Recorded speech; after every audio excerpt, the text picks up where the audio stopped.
नमस्कार, आदाब। आप देख रहे हैं द लाइव टीवी। आपके साथ मैं मोहम्मद अफजल आलम। 30 मई को प्रधानमंत्री नरेंद्र मोदी के दूसरे कार्यकाल का 1 साल पूरा होने के उपलक्ष्य में जिस तरह से भारतीय जनता पार्टी के नेताओं और कार्यकर्ताओं ने जश्न मनाया, पटाखे फोड़े और ये बताने की कोशिश की कि जो कांग्रेस पार्टी 60 सालों में नहीं कर पाई, नरेंद्र मोदी ने वो 6 सालों में करके दिखा दिया। लेकिन ये पूरी तरह से झूठ है, क्योंकि नरेंद्र मोदी की सरकार हर मोर्चे पर नाकाम साबित हो रही है। इसका आज आपको जीता जागता उदाहरण दिखा रहा हूं मैं। मूडीज जो रेटिंग एजेंसी है, जो आर्थिक मोर्चे पे दुनिया भर के देशों को रेटिंग देती है, आज 20 सालों से भी अधिक समय में सबसे पहली बार ऐसा हुआ है कि भारत को Baa3 जो सबसे खराब रेटिंग है, सबसे निचले स्तर की रेटिंग है, उससे एक पायदान ऊपर की रेटिंग पे रखा गया है। भारत की रेटिंग Baa2 थी, उससे घटाकर Baa3 कर दिया गया है। क्या क्या खास बात है आपको बताएंगे, पूरी कहानी समझाएंगे कि किस तरह से मूडीज ने नरेंद्र मोदी की आर्थिक मोर्चे की नाकामी को लेकर उजागर किया है, रिपोर्ट बताया है और कहा कि नरेंद्र मोदी की सरकार आर्थिक मोर्चे पे पूरी तरह से विफल साबित हुई है। और ये कहा है कि आखिर जो Baa3 का मतलब क्या है। आपको सबसे पहले मैं ये बता दूं कि Baa3 होता क्या है। Baa3 का अर्थ सबसे कम इन्वेस्टमेंट ग्रोथ रेट या फिर इन्वेस्टमेंट के लिए सबसे निचले स्तर की रेटिंग है। साथ ही मूडीज ने ये भी बताया है कि 2022-23 के पहले आर्थिक ग्रोथ में इजाफा होने का आसार नजर नहीं आता। ये कह रहे हैं मूडीज का ये कहना है अपनी रिपोर्ट में कि नरेंद्र मोदी की सरकार में जो ग्रोथ रेट है, जो खराब हालात में पैदा हो गए हैं, लॉकडाउन की वजह से हो या नोटबंदी, जीएसटी से जिस प्रकार व्यापारी की कमर तोड़ के रख दी थी, और जीडीपी जो हमारे 2019-20 की आखिरी तिमाही की जो जीडीपी है वो 3.1 पर है। और ये मूडीज ने साथ में ये भी बताया है कि 4% जो है हमारी जीडीपी गिरने के कगार पर है, ये आगाह किया है। इसी को लेकर कांग्रेस के पूर्व अध्यक्ष राहुल गांधी ने क्या कहा है, आप इस ट्वीट में देखिए। मूडीज ने मोदी की अगुवाई में भारतीय अर्थव्यवस्था की स्थिति को कगार से एक कदम ऊपर रेट किया है। गरीबों और एमएसएमई क्षेत्र को मदद के अभाव का मतलब यह है कि आगे हालात और ज़्यादा खराब होने वाले हैं। राहुल गांधी ने नरेंद्र मोदी की सरकार पर निशाना साधते हुए कहा कि हमारे देश की जो अर्थव्यवस्था को कबाड़ बनाकर रख दिया है नरेंद्र मोदी ने, और साथ में उन्होंने हिदायत भी दी है, एहतियात भी बरतने को कहा है कि आगे हालात बहुत ही खराब होने वाले हैं। हमारे आर्थिक हालात जो है इतने खराब हुए हैं, उसको लेकर सचेत भी किया है सरकार को। इसके अलावा आपको बता दें कि कांग्रेस पार्टी के वरिष्ठ नेता, दिग्गज नेता कपिल सिब्बल ने भी ट्वीट किया है। उस ट्वीट में उन्होंने क्या कहा है, आप इस ट्वीट को देखिए। 6 साल का परिवर्तन, आज मोदी का डाउनग्रेड, सरकार के मुद्दे विवाद से जुड़े, लव जिहाद, घर वापसी, सर्जिकल स्ट्राइक, ट्रिपल तलाक, 370, यूएपीए, सीएए, एनआरसी, देश के मुद्दे, हेल्थ, शिक्षा, बेरोजगारी, गरीबी, मिडिल क्लास, आर्थिक मंदी, कहाँ गए मोदी जी। कपिल सिब्बल ने अपने ट्वीट में देश के मुद्दे और सरकार के मुद्दे बताए। देश के मुद्दे जो है वो रोजगार, शिक्षा, स्वास्थ्य, ये सारे हैं, जबकि उन्होंने बताया कि जो सरकार के मुद्दे हैं वो 370, घर वापसी और लव जिहाद, ये सारे मुद्दे बेकार के मुद्दे, नफरत के मुद्दे और जो लड़ाई और फसाद के मुद्दे हैं, वो सारे मुद्दे सरकार के मुद्दे हैं। सरकार उस पर ज़्यादा ध्यान दे रही है। यूएपीए, एनआरसी, सीए, ये सब सारे जो मुद्दे हैं, जो बेकार के मुद्दे, उस पर सरकार ज़्यादा फोकस कर रही है, बजाय इसके कि लोगों को रोज़गार कैसे मिले, हिंदुस्तान कैसे डेवलप हो, कैसे विकास करे, कैसे आगे बढ़े, कैसे तरक्की करे। जो सपना दिखाया गया था अच्छे दिन का, हर हाथ में रोजगार हो, हर चेहरे पे मुस्कान हो, वो सारे के सारे सपने जो हम लोगों को दिखाया, परोसा गया था 2014 में, नरेंद्र मोदी जब प्रधानमंत्री नहीं बने थे तो उस समय कितने हसीन सपने और ख्वाब दिखाए गए थे, वो सब नाकाम साबित हो रही है। कौन से मुद्दे पे ये नरेंद्र मोदी की सरकार सफल साबित हो रही है, ये कोई बताए। क्योंकि जो 60 साल में पहली बार ऐसा हुआ होगा कि 40 ट्रेनें अपना रास्ता भटक जाती है, 2 दिन के सफ़र को 9 दिन में पूरा करती है, फिर भी हमारी मीडिया पीठ थपथपा रही है और बवाही लूट रही है कि नरेंद्र मोदी की सरकार बहुत अच्छा काम कर रही है।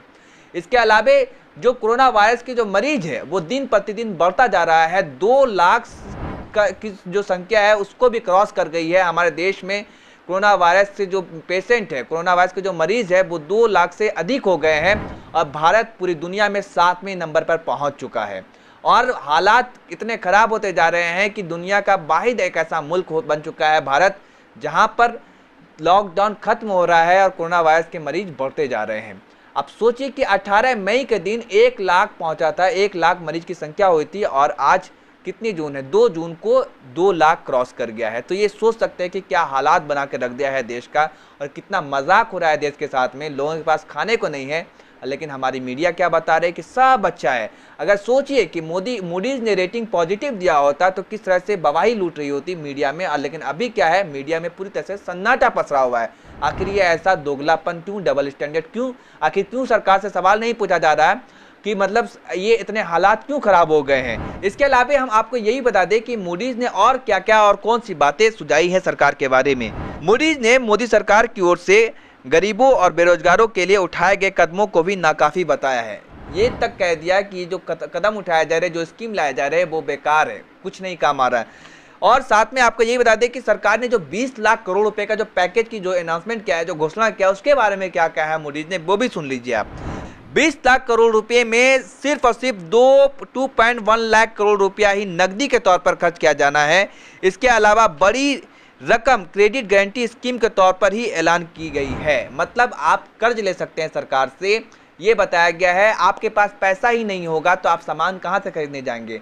जब आपके पास पैसा नहीं होगा तो आप मांग नहीं करेंगे, सामान नहीं खरीदेंगे, तो इसमें ग्रोथ कहाँ से आएगा, ये आप सोच सकते हैं। इसलिए हालात बहुत ही ख़राब है और ये बताया है मूडीज ने कि 2022-23 तक ऐसे ही हालात रहने की स्थिति है। मूडीज ने अपने ये रिपोर्ट में बताया है। और जो रिपोर्ट है, आप सोच सकते हैं कि हमारी विदेश नीति का क्या आलम है कि एक तरफ से चाइना अंदर घुस आया है 3 से 4 किलोमीटर और पाकिस्तान हमें आग दिखा रहा है, और सबसे हमारा जो करीबी पड़ोसी देश था नेपाल, वो भी हमें आज आग दिखा रहा है और जंग तक की धमकी दे रहा है। आप सोच सकते हैं कि ये हालात हो गए हैं मोदी सरकार की रिजीम में, ये शासन में। और भारत के बारे में ये बताया जा रहा है कि भारत बहुत अच्छा कर रहा है, 6 साल में वो करके दिखा दिया भारत ने जो 60 साल में नहीं करके दिखाया। जी हाँ, ज़रूर ये सच है कि जो 6 साल में नरेंद्र मोदी ने करके दिखाया वो 60 साल में नहीं हुआ है। 40 ट्रेनें अपना रास्ता भटक जाती हैं, नेपाल जैसा पड़ोसी देश भी हमें आग दिखाने लगता है और चीन अंदर तक घुस आता है 3 से 4 किलोमीटर, और ये कहा जाता है कि नरेंद्र मोदी की सरकार बहुत अच्छा कर रही है। और ये अर्थव्यवस्था का ये आलम हो गया है कि 20 साल से भी अधिक समय में पहली बार ऐसा हुआ है कि मूडीज ने ये रेटिंग दी है, इतने नीचे लेवल का रेटिंग दिया गया है। आप खुद अंदाज़ा लगाइए, खुद सोचिए कि हम किस मोर्चे पर सफल साबित हुए हैं। हमारी सरकार ने क्या करके दिखाया है। सपना तो दिखाया गया था अच्छे दिन का, हर किसी के हाथ में रोजगार होगा, चेहरे पे मुस्कान होगा, किसानों की आय दुगनी होगी, 1 सर के बदले 10 सर लाया जाएगा और चीन को आग दिखाया जाएगा। ये सब बड़ी बड़ी बातें की गई थी, लेकिन आज क्या हो रहा है वो किसी से छिपी हुई नहीं है। लेकिन मीडिया में सिर्फ और सिर्फ मीडिया, अगर देखें आप चैनल गोदी मीडिया को खोल कर देखें, चैनल को देखें, तो आपको नजर आएगा कि सब बढ़िया है, सब चंगा सी, कोई दिक्कत नहीं, सरकार से सवाल पूछने की कोई ज़रूरत नहीं, सरकार तो इतना अच्छा काम कर रही है। और हमारी जो वित्त मंत्री है वो कितना अच्छा काम कर रही है, और जो वित्त राज्य मंत्री हैं देश के गद्दारों को गोली मारो सालों को ये नारा लगवाते हैं, तो सोचिए आप उनसे क्या उम्मीद कर सकते हैं कि हमारी आर्थिक स्थिति कितना बढ़िया होगी। इसके अलावा लॉकडाउन भी पूरी तरह से विफल साबित हुआ है नरेंद्र मोदी की सरकार में। जो पहले नोटबंदी की गई और उसके बाद जो देशबंदी की गई बिना किसी तैयारी, बिना किसी रणनीति के, उसका नतीजा है कि भारत की जनता भुगत रही है। और ये आलम, ये हालात पैदा हुए हैं कि लोगों के पास पैसे नहीं है खाने को, लोग आत्महत्या कर रहे हैं, लोग तड़प रहे हैं, बिलख रहे हैं, लेकिन हमारी मीडिया में सब चंगा सी है। 6 साल पे जो जश्न मनाया गया, लेकिन आपको ये सरकार ने साथ ही साथ ये संकेत भी दे दिए, सरकार को पता है कि हमारे हालात बहुत ख़राब हैं, इसलिए संकेत भी दे दिया है कि आप आत्मनिर्भर बन जाएं, क्योंकि सरकार के पास अब कोई चारा, कोई उपाय, कोई रणनीति, कोई नीति नहीं है। बस वो आते हैं ये कहने के लिए कि मनमोहन सिंह तो जो है वो हार्डवर्क से पढ़ के आए थे और मैं हार्डवर्क वाला हूँ।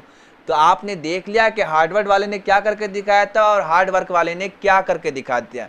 हार्वर्ड वाले ने जो देश को बनाया था, जो देश की हालात को सुधारा था कि 2008 में जब मंदी आई पूरी दुनिया में, तो हिंदुस्तान को उस मंदी से निकाला था, हिंदुस्तान में कोई असर नहीं पड़ा था। लेकिन हमारे नरेंद्र मोदी की सरकार ने क्या करके दिखा दिया वो आप सब खुद देख रहे हैं। हार्ड वर्क वाले ने क्या कर दिया देश के साथ वो आप खुद देखिए। और आपको ये भी कह दिया गया है साथ में कि आप आत्मनिर्भर बन जाइए, सरकार से कोई उम्मीद, कोई तवक्को ना रखिए। आप खुद देखिए, खुद समझिए, आपका काम जाने, आप जाने, बस सरकार अपने वादे और अपनी जो सपने हैं वो दिखाते रहेगी और आप इसी तरह से देखते रहिए और भक्तिगिरी करते रहिए। अगर अब भी आपको ये समझ नहीं आ रहा है कि मोदी सरकार पूरी तरह से विफल साबित हुई है, तो आप सपने देखते रहिए और हसीन सपने देखिए। जब आपके घर तक ये काम पहुंच जाएगी, जो तंग हालात है, फिर आपको समझ में आएगा। क्योंकि इंसान को तभी एहसास और महसूस होता है जब खुद पर बीतता है, खुद पर पड़ता है, नहीं तो दूसरे का दर्द एहसास नहीं होता है। धन्यवाद। लाइव टीवी, सच सबसे आगे।